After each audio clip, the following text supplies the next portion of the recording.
Coming up on this special Speed Week, a show of the champion recrowned.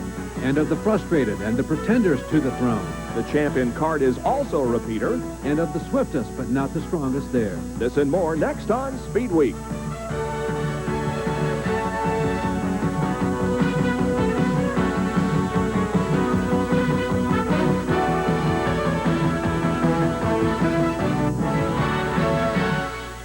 Hi, everyone, and welcome to a special edition of Speed Week. I'm Larry Newber. And I'm Bob Jenkins. This week, an hour-long review of the NASCAR and kart seasons. This program had been advertised as a Formula One IMSA review. That show will be aired here on ESPN at 8 o'clock next Friday night. Bob, everybody expected Dale Earnhardt to be highly competitive this year, but nobody expected Dale Earnhardt to win 11 races, 8 in the first half. I also get the feeling that had the team maintained the mechanical status quo for all 29 races, they would have won more. Maybe not. Maybe it was just irony that breakdowns occurred in the last 2 months. But once the championship was clinched, engineering weaknesses happened that weren't even hinted at for the first two-thirds of this season. But even with that, the team was highly competitive, particularly at Atlanta, the final race. Only fast-track specialist Bill Elliott stood between them and victory to close out the season in style, but all champions want. For them, the answer apparently is team togetherness and harmony. Childress's deep Southern, family-oriented roots influence his work style, and it works. Actual vacations, days off, only occasionally, and normal 9-to-5 work days. Well, mostly. Things have a way of happening in racing, and it's not luck. As people say, luck is where preparation meets opportunity. And we'll definitely try to be prepared, but, you know, sometimes opportunity can take it away from you. All of us kind of check on each other, you know. When I get through with doing something, Cecil, he may look at it also just to be sure, you know, nobody's infallible and everybody's, you know, we're not looking to point fingers at each other. We just want the best product we can produce. Well, this is a unique place to work because we have such good harmony here that the people that you work with is good. Richard's a great guy to work for. I just can't say enough about the man because he's gave me a good opportunity to stay in the sport, and I'm real happy with it. No emotion left more of a mark on this season than the cries of over-aggressive driving by Dale. The media had something to exploit, and fan jeers for Dale at pre-race driver intros now exceed everyone else's, including Darrell, at every race. I do not subscribe completely to either. Dale has said he'll never intentionally take someone out, although both he and Bill Elliott became dangerously irritated in the Winston this year. But his is an aggressive style, and to a degree that is part of the intention of our sport. Only the driver in the next cockpit knows where the real line is. That's what it's all about, and a lot of times, you know, I'm a pretty aggressive racer, and I'm serious about it. I'm serious about going out there and racing hard, and I don't try to step over the bounds, and I don't try to wreck anybody on purpose to win races. I just go out there and race hard and don't give any ground. Throughout this evening's program, we'll review the 1987 Winston Cup season. Our first report begins at Daytona and highlights the first quarter of the year. There are those that say a division should not begin its season with its premier event, but it is certainly a spectacular and unique way to start every season Daytona. The green flag and Bill Elliott, the pole sitter, took off in the lead. Late in the event, however, Bill made a pit stop to change tires and to get some fuel. Jeff Bodine, who then had the lead, ran out of fuel. He's being passed here by Davey Allison, and Elliott wins his second Daytona 500 in 3 years. At Richmond, the first short track test of the new year, this is something that set up a lot of the season. Dale Earnhardt trying to intimidate Alan Kawicki. This time it doesn't work. A little bit later, a major crash on the backstretch. Among those involved, Bobby Allison, Morgan Shepherd, and Phil Parsons. This was also one of the first true tests on a short track for Bill Elliott. A big day in his career. For the first time truly in Winston Cup racing, Bill Elliott on the inside here, of course, competitive and a real threat to win this race. Later in the year, there would be some protests and some arguments between these two drivers, Dale Earnhardt and Bill Elliott, because of rough driving. But in this particular race at Richmond, these two raced side by side and wheel to wheel, door handle to door handle, and hardly a bump between them. It was a great race and an indication of things to come. Now on to Atlanta. The winner here, Ricky Rudd. Benny Parsons looked like he had the victory, but a late yellow ended his chances. On to the track that's too tough to tame, Darlington, and a crash. as Terry Labonte, among others, is involved, and Labonte suffers a broken shoulder. Bob, this race would have significant potential consequences on the points championship. I don't think anybody would have caught Dale. You can see Dale doing what he does best, testing the racetrack. But Labonte certainly would have given Bill Elliott perhaps a better run for his money for second place in season point. Last lap, Elliott's out of fuel. Earnhardt wins. On to North Wilkesboro, and despite the broken shoulder, Terry Labonte is in the car at the start of the race, but he's pulled from the machine on the pace lap, and Brett Bodine is in the substitute role. Some expected more, a couple of top tens, awarded with a full season ride for next year. Ken Schrader signals the other drivers behind, and there's trouble up front involving Darrell Waltrip and Jeff Bodine. Schrader really doing a job threading the needle there, getting through unscathed. On to Bristol. Now, this might have been the first significant punch in the altercations that were to follow here in the first half of the season. There's Jeff Bodine ending up along the inside wall, and Dale Earnhardt continues the juggernaut. And on to Martinsville, where Earnhardt wins another one. On to the Big T. There is a familiar sight on the front row. Bill Elliott, the Coors number 9 red, setting the pace once again on a super 200-mile-per-hour plus speedway. Great racing. The freight train forms behind Bill Elliott. That's Davey Allison and Darrell Waltrip following. Despite the spectacular day that Davey had, we're going to show you the end of the melee, which involved his father, Bobby Allison, there in the front stretch when he almost flew into the crowd. And we'll highlight this wreck later in the show. Davey Allison, in his rookie season, wins his first Winston Cup race. For those who like to criticize Dale Earnhardt, note, the Rookie of the Year being congratulated by the man who will become Driver of the Year. There were no life-threatening injuries suffered by Winston Cup drivers in 1987, but after a couple of crashes in the first half of the season, NASCAR officials made rule changes to head off what could have become a lethal problem. The first scare came during one of the twin 125 qualifiers at Daytona. Phil Barkdahl's car flipped and burst into flames in front of thousands of grandstand spectators. Barkdahl walked away from the crash, but some were saying NASCAR had a problem with speed and the aerodynamics of the cars. Then the crash in early May that could have been much worse than it was. There were a lot of things that could have happened in the Bobby Allison crash at Talladega. It was a horrible crash, but everyone came out of it quite well off. The barrier that Bill France Sr. designed 20 years ago did its job. And now better ones have been designed for the future, but that one did its job. And, you know, the car held up well, and I was able to come out of it okay, and the fans all came out of it okay, so it wasn't the thing that it could have been, but it could have been bad. NASCAR acted quickly to slow the cars down and to prevent them from becoming airborne in a slide.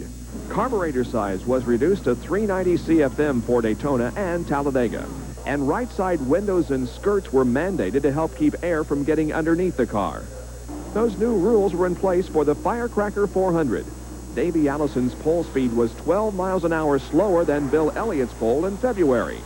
Ken Schrader's car flipped in the trioval on the last lap of the race, but the slower speeds and aerodynamic changes resulted in a much less severe flip than Bobby Allison's or Phil Barkdahl's. The slower speeds were designed not only to reduce the risk of accident injury, but to increase competition and increase engine longevity. This Speedweek special is brought to you by BF Goodrich TA Radios. We make your car perform. By Quaker State Motor Oil. New Quaker State with QSX keeps your engine cleaner to last longer. And by Busch Beer, the beer with a taste as smooth as its name. Up next, the dawn in the career of a future champion. And the early days of this season's Winston Cup run.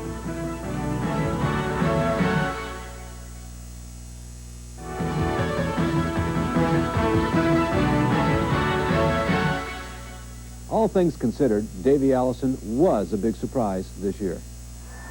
True, he came to Winston Cup racing with significant experience on big tracks, of a rich racing family heritage, and he had a tremendous team, but so did others like Terry Labonte and Bill Elliott, who did not win their freshman years. Most of his successes with Winston Cup-like tracks were ARCA, and no one really expected such a winning transition to the major leagues. Sure, he would be competitive, but his front running from day one, February, Daytona, and continued right through the final race in Atlanta, where only a surprise yellow during his last pit stop prevented him from racing Elliott to the checker. The only distraction, the team firing of longtime friend and crew chief Joey Knuckles. in this rookie year. Was anything a big surprise? Actually, I guess the communication, because that's one of the most vital parts of it. You have to be able to communicate with your crew. You have to be able to get the message across of what the car's doing on the racetrack, and they have to understand what you're saying to them. And then they have to, in turn, be able to tell you what they've done to correct that, and in a terms that you can understand as a driver. And that's probably the most difficult part for anybody to get used to on the Winston Cup circuit. The team feels they will be a factor in the championship next year. Davey will run the entire series. If he wins as many races as he led this year, he could win as many as 6 or 7. But the short tracks are a different world. Can he excel there? Unlikely. Will concentration in this area detract from superspeedway effectiveness? You know, in most sports, sophomore years are the most difficult, but Dale Earnhardt in his second full season won the Winston Cup. By the time the series rolled into Charlotte for the first time, Earnhardt was ahead in Winston Cup points, but during the 9 races at midseason, Dale only won 3. At once, the Winston was the crescendo of the cries of rough driving of this season, but it was also the beginning of the end of it. Here are Bill Elliott and Dale Earnhardt bumping as they go through turn number 1. Then on the tri-oval, Dale has to go clear into the grass to maintain his position over Elliott. Both drivers became dangerously preoccupied with each other instead of concentrating on winning the race, lucky to avoid a major crash in this year's Winston. Emerging from the car in victory lane was Earnhardt and a check for $200,000. There was even bumping on the cool-down lap, Bill Elliott expressing his displeasure to the Earnhardt crew. Also the weekend of the world's longest stock car race, the 600-miler at Charlotte, Bill Elliott sits on the pole, and Dale Earnhardt trouble for one of the few times this season. This crash eliminated Alan Kowicki and Jeff Bodine. Dave Marcus also involved, and Davey Allison, when he came in for a pit stop, hit his tire man, but no injury. Even Elliott finished the race in the pits. Definitely the World 600 and endurance contest handed to Kyle Petty. Dover Downs, Monster Mile in Delaware. Bill Elliott the pole sitter, but the winner would be Davey Allison. Davey's crew chief Joey Knuckles really got into the strategy of Winston Cup racing in this particular contest. Tim Richmond came back and won at Pocono, his first time in the car this year after sitting out the season because of illness. Tim would also go on to win at Riverside. 2 wins in a row, out of the box cold. Tim Richmond, after this race, had won 9 of his last 18 contests that he had competed in. On every Winston Cup road course, it's very simple to figure out. There are 4 people who seem to consistently emerge. There are 2 of them, Ricky Rudd and Tim Richmond.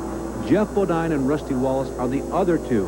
And speaking of Jeff Bodine, he was one of those who dropped out of the contest, climbing out of the Levi Garrett Chevrolet. At this point in the season, no one really knew for certain exactly how far Tim Richmond could go. There were still some lingering doubts about his health, and the next 3 or 4 races on the trail would bring more light onto this story. One of the most exciting racetracks on the whole schedule, Michigan International Speedway. It's a track that Bill Elliott has done very well at. However, on this particular day, back in the winner's circle was Dale Earnhardt. On to Daytona, perhaps the granddaddy of all the super speedways in the South. There you can see a big altercation beginning to unfold. Tim Richmond spinning down the front stretch later in the race. Last lap coming down for the checkered flag. Schrader out of control, upside down. Who does he collect? Who else? Harry Gant, the winner, Bobby Allison. Allison becomes the oldest driver in Winston Cup history to win an event.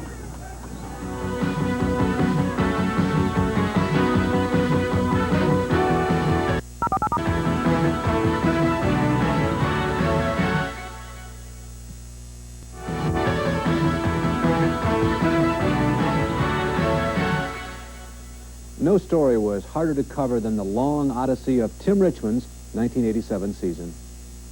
Bottom line, medical reasons have shelved this enormous talent for an undeterminable length of time. During his time at the top, he was the most spectacular performer in Winston Cup, even more than Dale. Here, a conversation with our Jerry Punch. There was some serious doubts there as to whether or not I would make it, even after I did check in. And there were some serious times that I wished that I wouldn't have. I was ready to check out. I mean, that's how bad I felt. Was there a drug problem that leaded or precipitated anything as far as the illness is concerned? No, there was no drug problem at all. Although I guess it would have been appropriate to say, I guess the status symbol used to be tennis courts and swimming pools, and now it turned into going to the Betty Ford Center. But no, there was no drug problem at all involved. The other rumors, obviously, in today's culture was that you had some sort of terminal condition, be it cancer or be it infectious disease that was incurable, that you would not come back. No, I mean, you know, they had cancer, they had AIDS, I had everything there was to have. No, I didn't feel like surfacing to tell anybody. You know, it wasn't none of their business in the first place as far as I was concerned. Tim's return to Pocono, the track where he had won his first race of '87, was not as successful as the first. Reminiscent of an old Johnny Tillotson song from the 60s, Poetry in Motion, the start of a Pocono race from that first turn camera. This was a race in which Alan Kulwicki would show his potential as a Winston Cup driver. In the late stages of the race, he and Earnhardt battled for the lead. They touched going into the tunnel turn on the final corner. Now, there was some quiet controversy. Alan did not make as much noise about this as some of the other drivers did at other stages of this season, but Alan felt that he had a better than legitimate shot at winning. It was a hot day when the drivers returned to Talladega for the second time. Temperature near 100 degrees.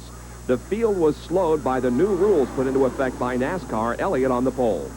Junior Johnson showing the effects of the hot day. There's Kirk Schumberdine. And there you can see Elliott leading the field around to the checkered flag. Davey Allison appropriately right behind. Bill Elliott cooling off with the race stoppers in victory lane. Second road course race of 1987. Watkins Glen, New York. And Morgan Shepherd goes into the corner with Terry Labonte side by side, and both spin out. It is amazing with at least 20 competitive teams in recent years in Winston Cup racing that the same people consistently emerge at the top of road races. Rusty Wallace wins here, his first win of the year. Remember, at the early part of the season, the team felt that they were a candidate for championship honors this year. Rusty very confident, along with crew chief Barry Dotson, for 1988. The stands were full when the Winston Cup teams returned to Michigan International Speedway for the second time of the year. Cale Yarborough carried the in-car camera, and Rusty Wallace had another good race. Bobby did until this moment. He scraped the wall coming from 20th start position. He was a candidate to win this race. They go by Elliott and Dale Earnhardt. Right here, they're very close, but this would be yet another Bill Elliott win, his second win in the last 3 races. Then to the only night race on the schedule at Bristol International Speedway in Tennessee, and Alan Kulwicki carried our in-car camera. Under perfect conditions, the drivers tell us this is the toughest track in the trail. But tonight, the heat was Andre the Giant type heavy, and Dale Earnhardt really showed his prowess.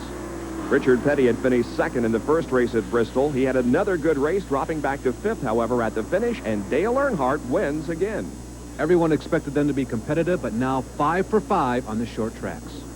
The Southern 500 at Darlington, a race that Dale Earnhardt had never won, but he would on this particular day. Davey Allison in a pit stop after sitting on the pole position. But this would not be Davey Allison's track this year. Fact is, the 4th turn would not be his corner. For the second time in as many races, Davey will spin in that turn. There's Davey looping it out. Mike Potter spinning the miss. Along comes Benny Parsons in the green car. He's involved. Lake Speed also eliminated. Back to the short tracks at Richmond. Earlier in the year, it was Elliott and Earnhardt. Now it's Darrell Waltrip and Dale going at it. Another stroke in the miserable portrait of Jeff Bodine's 1987 season. Earnhardt will win this race. Didn't clinch points until race 27, but I think he won it here, the 22nd race of the year at Richmond. 10 different drivers won at least one Winston Cup race this year. 2 who finished in the top 10 in points failed to win a race, and so did 5 others who many thought probably would achieve at least one victory. The 2 in the top 10 who failed to win a race, Richard Petty for one, whose winless streak now dates back to July 4th of 1984. But Richard had 9 top 5 finishes, including a second at the spring Bristol race. 10th in points, no wins, Ken Schrader, although he won a non-points paying qualifier at Daytona. After that, only 1 top 5 at Darlington and 10 top 10s. He'll leave Junie Donlevy for Rick Hendrick next year.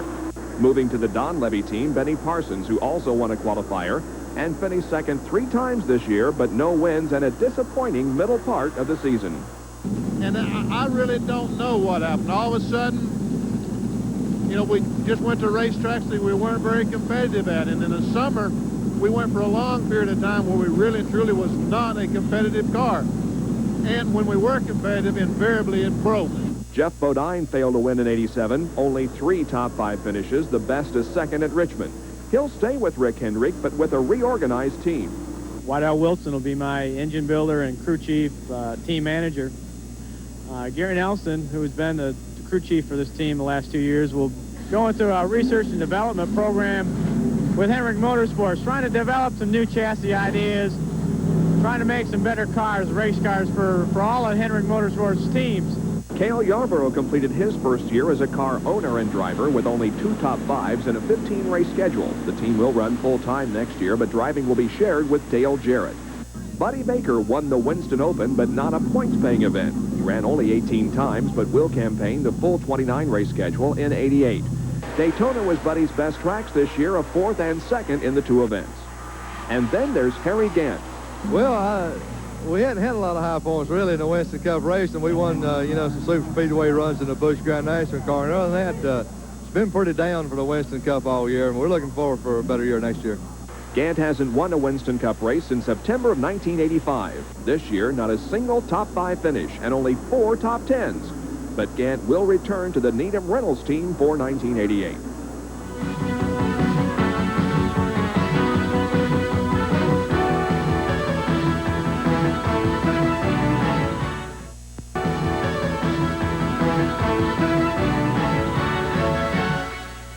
Well, as the Winston Cup season began to wind down, the question was not if Dale Earnhardt would win the Winston Cup, but how soon. And if he could beat Richard Petty's modern-era record of 13 wins in a season. The second race of the year at Dover Downs International Raceway, and Ricky Rudd would go on to win his second event of 1987. No doubt already contemplating next season, Ricky Rudd makes one of the most significant driver team changes in many years in Winston Cup racing, leaving the legendary Bud Moore and going to Kenny Bernstein's team. Very few drivers won more than once in '87, but Rudd was one of them. Perhaps this would be Jeff Bodine's race. He was on the pole at Martinsville and led the early stages of the event. However, he's involved in a crash. It all began when Bobby Hillin Jr. spun in front of Richard Petty. Jimmy means there's Bodine also involved. And Rusty Wallace had a hot time in the Old Town tonight at Martinsville.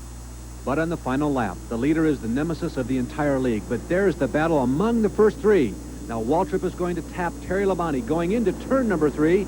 Labonte in turn hits Dale Earnhardt, and Waltrip slips by on the inside. His first win this year, his only win under his new arrangement with Rick Hendrick. The short track season continued at North Wilkesboro on the half mile. Alan Kowicki a good race as he battles alongside here with Dale Earnhardt. Terry Labonte cut a tire and slid to the 4th turn wall, and Steve Crispin slid in a ball of flames to the 2nd turn wall. Now, Labonte incident was very early in the race, and you might think that he is out of it, but Labonte will be back. Now, recall, Labonte has not won so far in 1987. Junior Johnson, his car owner, has won many times at this racetrack, and he chalks up another as Terry Labonte wins his first and only of '87. The mile-and-a-half banks at Charlotte took their toll in the second race. Incredibly, Earnhardt among them. Kenny Schrader doing the pushing here. The most serious wreck and injury to Neil Bonnet, however, sidelined for the rest of the year. Crashes weren't over, however. Jeff Bodine loses it right in front of Rick Wilson. Bobby Hillin also involved. Bill Elliott will win 2 in a row here and at Rockingham, his 4th and 5th of the year, but Dale Earnhardt clinches the Winston Cup championship. Just by starting this race at Rockingham, Dale has his 2nd consecutive Winston Cup. Here he trails pole sitter Davey Allison. A crash on the main straightaway involving several, including Jeff Bodine once again. The 1st and 2nd finishers were Bill Elliott, followed by Dale Earnhardt. Riverside, Bodine on the pole for the 2nd time in the last 5 races. Coming up, the move of the year by, who else? Dale Earnhardt. Well, Jeff Bodine tries the same thing, although he's forced into it by a cut tire. Finds the sledding just a little more tough in mud. Rusty wins his 2nd of 3 road course victories. And now on to the final race at Atlanta. Cale Yarborough involved in a crash started by Ed Pym. Also involved was Lake Speed. Then this multi-car tangle, Jeff Bodine to the inside, Richard Petty and Rick Wilson also involved. Elliott was the winner. Here are the final Winston Cup points for 1987. Earnhardt amasses over $2 million, capturing his 2nd consecutive Winston Cup. 11 of the year's first 22 races, and then scoring 4 seconds in the last 6. Elliott experienced his most well-rounded season to date, performing strongly on the short tracks, too. Terry Labonte won a spirited free-for-all for third, held by several throughout the year. The old Johnson & Associates consistency came through. Darrell Waltrip incredibly proved he knows how to accumulate points, fourth with just one win, and Rusty Wallace, who believes he can be champ, was fifth.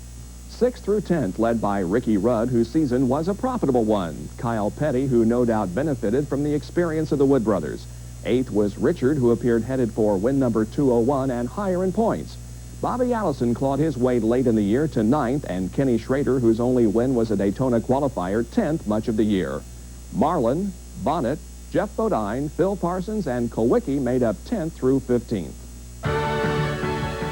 In a moment, Ray Hall and an earlier start than normal.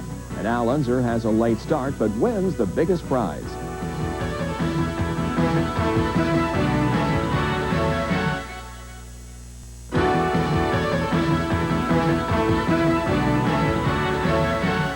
For only the second time in kart history, there was a repeat champion in '87. Rick Mears was the first in '81 and '82.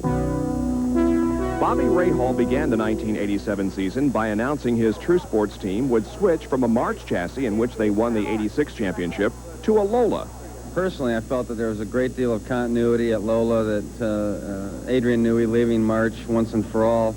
I think he was a lot of the imagination there, and we knew that March was basically going to come out with a cleaned-up version of last year's car, and I felt that Lola would, they hadn't had the best 2 years, the last 2 years, and I felt that this year they would really make a big effort like they did in 1984, and so it was my vote, really, almost from the word go, that let's go do Lola. They tested the new Lola at Phoenix and Indianapolis, and although the team was dealing with a new product, Ray Hall listed his chances of winning the title again as 50-50.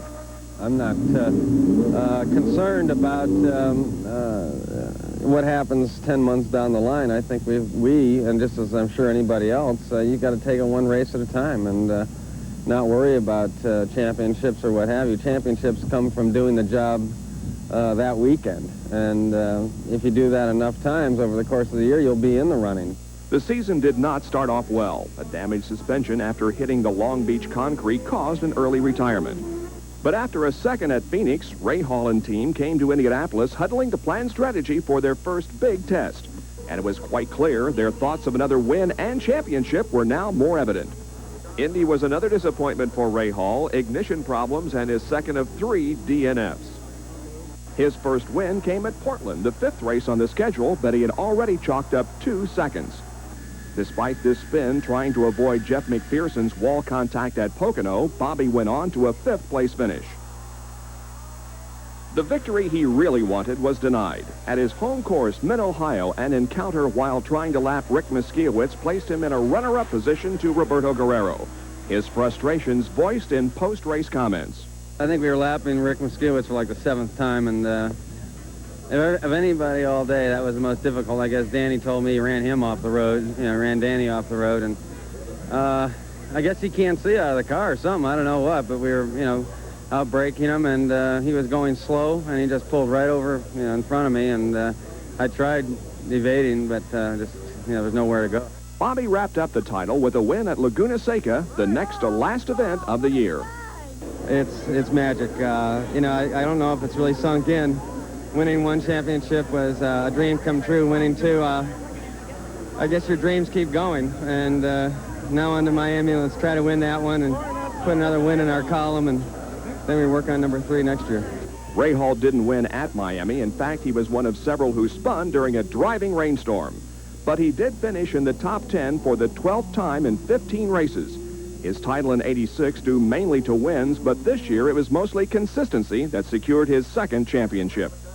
The kart season began in the streets of Long Beach, California, where Mario Andretti proved that he and his Chevy Ilmore engine were a force to be reckoned with.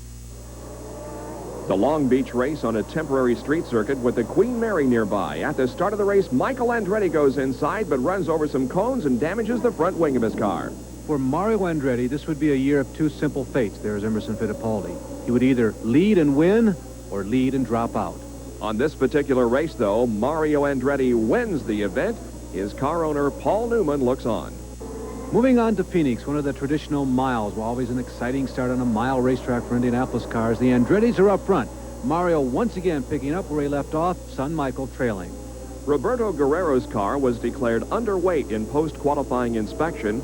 He was relegated to last starting position. From inside, champ Bobby Rahal's new Lola for 1987. Guerrero put on a magnificent driving display, moving through the entire pack to win his first IndyCar race for team owner Vince Granatelli. Roberto definitely became of age in 1987, but on to Indianapolis, where the month often makes or breaks, starts or ends, careers.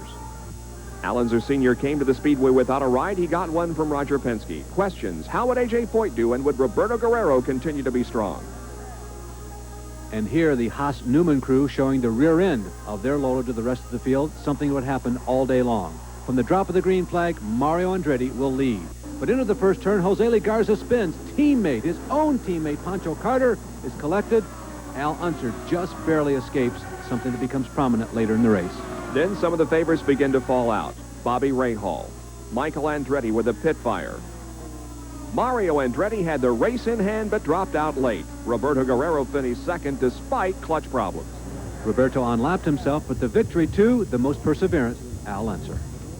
On one hand, auto racing's premier event, the Indianapolis 500, produced its most surprising winner in years. But on the other, he's just the most successful in Brickyard history. Can that be so surprising?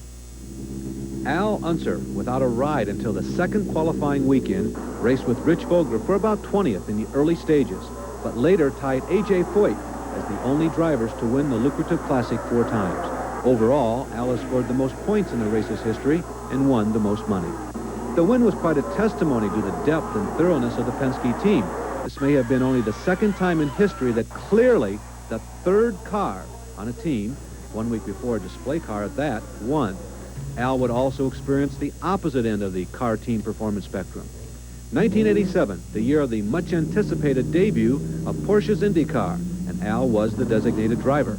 Perhaps a disaster in terms of accomplishments this year. Too much was expected, and the Porsche effort was proof how far technologically March and Lola have advanced in this modern ground effects era that began in 1979. In one sense, Porsche is to be commended for not producing a clone. Based on their international successes, haughtiness from others seems unwise. The short-range prognosis, however, is, in Porsche terms, rocky. Their first-generation car simply doesn't work. They will purchase and practice this winter with both March and Lola, and they don't have a driver. The chosen one, Mario Andretti, escaped the agreement they had in kind. At this stage of his career, his needs for potentially winning equipment are immediate, not future. Team manager Al Hobart doing much of the testing himself, but he won't be the full-time pilot.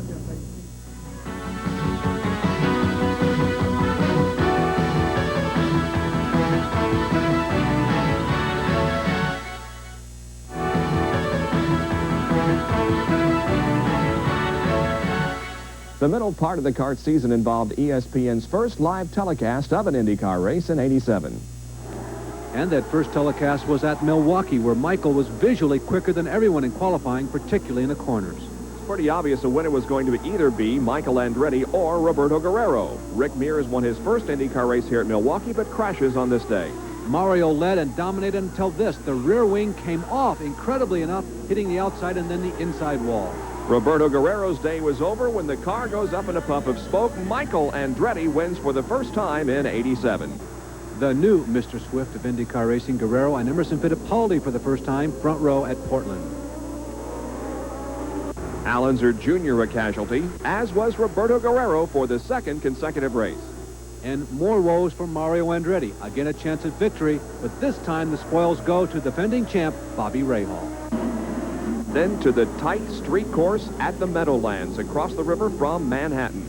And for a while, this was an Andretti race. Michael squeezing underneath Father Mario, but it would happen again. He'll win 4 times this year, but not today. Bobby Rahal wins number 2 in a row. Then to the taxiways and runways of Burke Lakefront Airport in Cleveland. The pole sitter Roberto Guerrero. He's also the first leader. However, he's passed by Emerson Fittipaldi. Mario drops out for the 3rd time in 7 races. Although Ace Tom Sneva didn't really have this in mind, although he had a strong day at Cleveland. Roberto Guerrero's crew looks on, but the win goes to Emerson Fittipaldi. His first of the season in 1987, but it would not be his last. Joined on the victory podium by Bobby Rahal and Al Unser Jr. Fittipaldi's next win comes at the next race on the temporary circuit near downtown Toronto. Defending champ Rahal once again a factor, as is Roberto Guerrero, who ran up near the front for the umpteenth time this year. But Fittipaldi seemed to have the most control over this contest. Watch what happens to Rahal. Coming into the pits that have been watered down for safety reasons, he hits the water slide past the pits and is forced to take an extra lap. Emerson Fittipaldi challenged by Danny Sullivan in the closing stages. Watch what happens on the last lap. The two collide. Sullivan spins out. Emerson Fittipaldi goes on to win. The Michigan International Speedway, where 200-mile-per-hour plus speeds are commonplace. A safe race this year. Mario Andretti leads and then drops out. Son Michael wins his career first 500.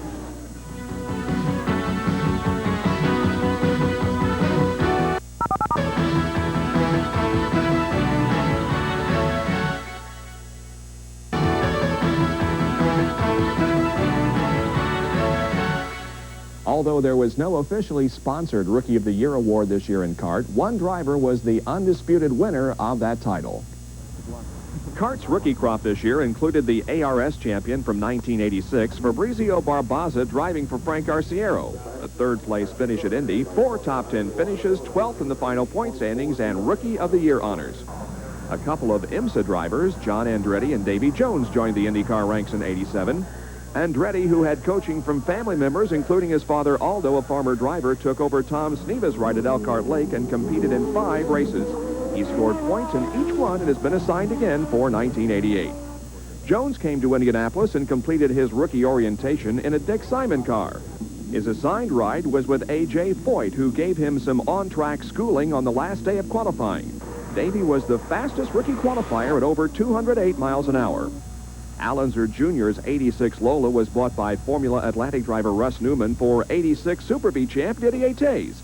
He ran it twice and a True Sports backup car at Miami.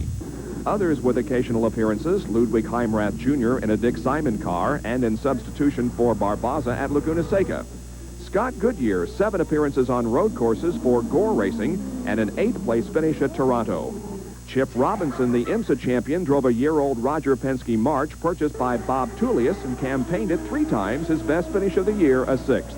And Wally Diamondback Jr. drove in only 1 race at Elkhart Lake, again his car owner, Dick Simon. 4 of the last 5 kart races were on road courses, and Bobby Rahal clinched his 2nd straight title on one of them. The 3rd and final 500-mile race on the kart schedule at Pocono. Mario Andretti, the pole sitter, challenged by his son, Michael. We'll go inside champ Bobby Rahal's car, who goes through debris from an earlier crash and executes a perfect 360, drops it down in the gear, and takes off. Mario going into turn number 1. Loses control, slams hard into the outside wall. Mario escaped injury. After a mid-season recovery, Fittipaldi's season begins to erode again. And Al Unser Sr., winner of this year's 500, crashes out at Pocono. Michael Andretti with trouble getting out of the pits on numerous occasions. In this race at Pocono, the winner, Rick Mears. On to Elkhart Lake, the longest and perhaps the most scenic road course on the IndyCar trail. Mario Andretti, Michael spinning here on lap number 1, and Roberto Guerrero again, the first 3 in the early stages. And Bobby Rahal would not complete this race because of engine problems. Michael Andretti also slows on the front stretch and nearly has a collision with Tony Bettenhausen. But Mario goes from pole to victory lane here at Elkhart Lake, one of 2 victories this year. Michael had the most 4. Bobby Rahal, leading here at Mid-Ohio, was second best with 3. Mario would not finish. His car has suffered front-end damage from a collision with Scott Goodyear. And on pit road, a near miss. You're riding with Jeff Brabham. That's Michael Andretti pulling out, almost colliding with Jeff. Later, Michael would drop out of the race because of engine problems. And here is the moment of the race. Bobby Rahal and Rick Miskiewicz collide, costing Rahal a victory at his home track. Back with Jeff Brabham, who never did win that first IndyCar race this year. 2 other double winners were Emerson Fittipaldi and Roberto Guerrero, winner at Mid-Ohio. The Porsche show car was on display its racing debut later. Al Unser Sr. was substituting for the injured Roberto Guerrero. The track proved to be tight, and at least this year, devastating on equipment. Now watch Pancho Carter in orange and cream making contact with Dick Simon, and like at Indianapolis, crashes hard. But unlike Indianapolis, stays upright. In front of the main grandstand, this collision between Johnny Rutherford and Mario Andretti, both are eliminated. A similar crash later in the event takes out Jeff McPherson along with Al Unser Sr.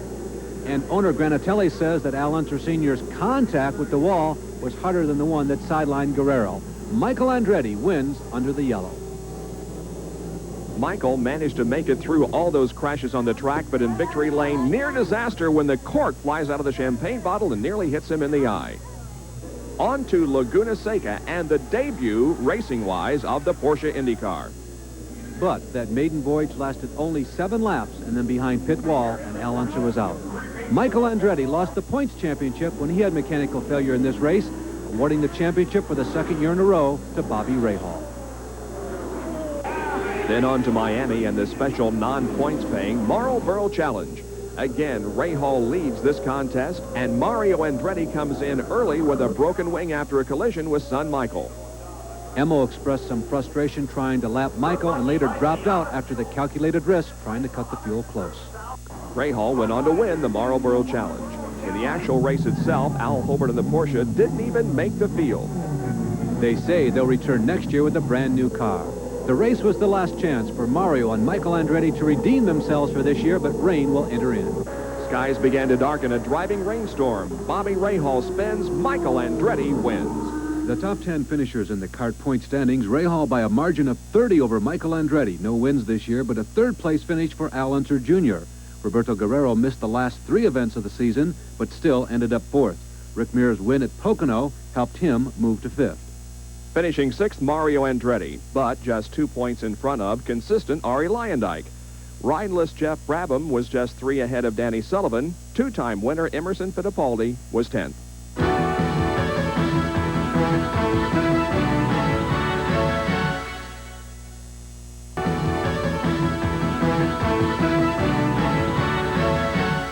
The 1987 kart season was not without injuries. The most serious involved a driver who had won 2 races before being sidelined. Roberto Guerrero put on an amazing driving display at Phoenix to win his first IndyCar race. He became only the 2nd driver in kart history to start last and finish first. Win number 2 at Mid-Ohio, and a timely comment after the event. They say what goes around comes around, so maybe it's our turn to start getting a little bit of good luck. The good luck turned to bad luck, though, just 4 days later. While tire testing at Indianapolis, a broken rear suspension sent his car into the wall. The right front tire came back and hit Guerrero in the head. Unconscious and in critical condition at Methodist Hospital, and not an optimistic forecast from neurosurgeon Dr. Michael Turner.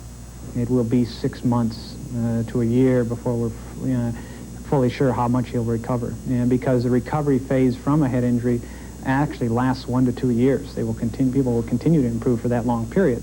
Guerrero's recovery, however, was much quicker than anyone thought. He even attended the final IndyCar race of the year at Miami and served as Grand Marshal of the event.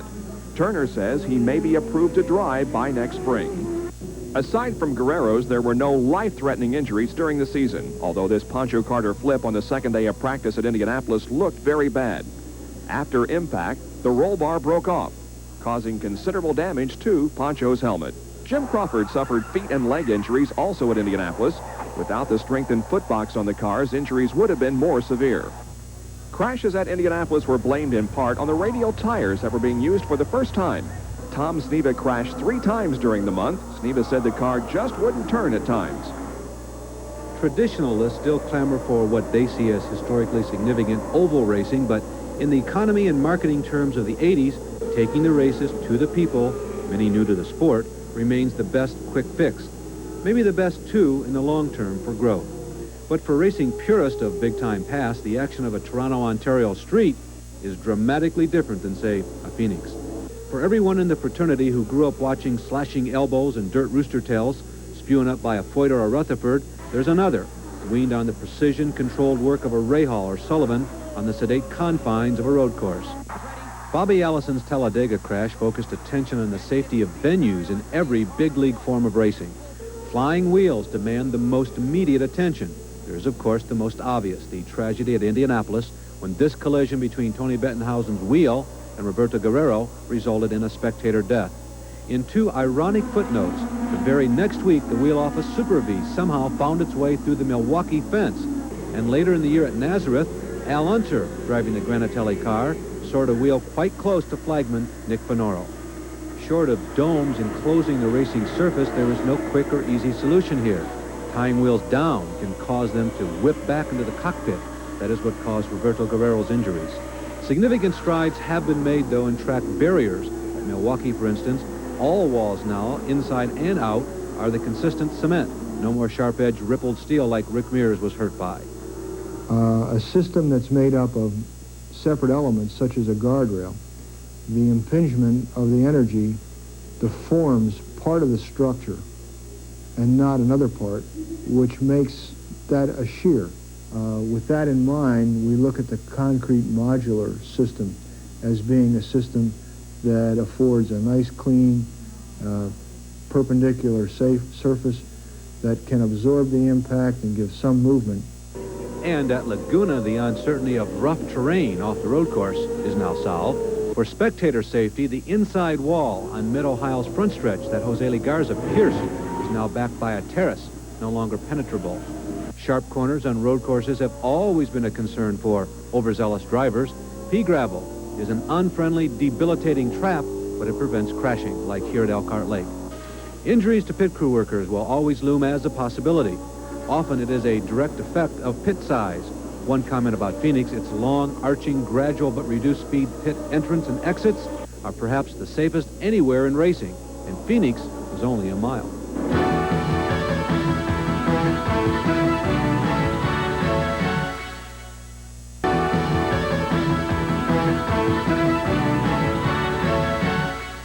Just about 3 months' time, we'll be back at it once again with the 1988 Winston Cup season. Larry, what do you look for? Well, a ton of entries. I'll tell you, of half the people who have told Bob and I collectively they're going Winston Cup racing next year show up. Come the midsummer race at Pocono, we could have 50, 60, or 70 entries. Fields are large enough given the speeds that we now have, and it could be very difficult for people like J.D. McDuffie and Jimmy Means and Buddy Arrington, who really deserve to be in the show, qualify for these races. The major injury, aside from Neil Bonnet's, was in the pit area this year, and I think NASCAR has to do something about the pit areas. At some locations, we go to several tracks in which there just isn't enough room to pit the cars. Well, the speeds have picked up so much. Conversely, let's talk about Indianapolis cars and potential injuries. The cars certainly are the safest they have ever been in the history of the sport, but I still feel there is some room for improvement. We can still move the drivers back a little further. Easy for me to say, I don't have a dime invested, but I'd like to see them sitting behind that center line, that mythical front axle line up in the front of the Indianapolis cars. And speaking of cost, they've got to do something about the cost of IndyCar racing. I would like to see the fields at the 500s at Pocono and Michigan go back to the 33 cars. Well, that's it for this special Speed Week. Next Friday night at 8 p.m., we'll reveal the Formula One and IMSA seasons. I'm Larry Newberg. And I'm Bob Jenkins. We'll also see you next Friday morning at 9:30 and again at 12 a.m. for the regular edition of Speed Week. This Speed Week special has been brought to you by B.F. Goodrich TA Radios. We make your car perform. And by Quaker State Motor Oil. New Quaker State with QSX keeps your engine cleaner to last longer.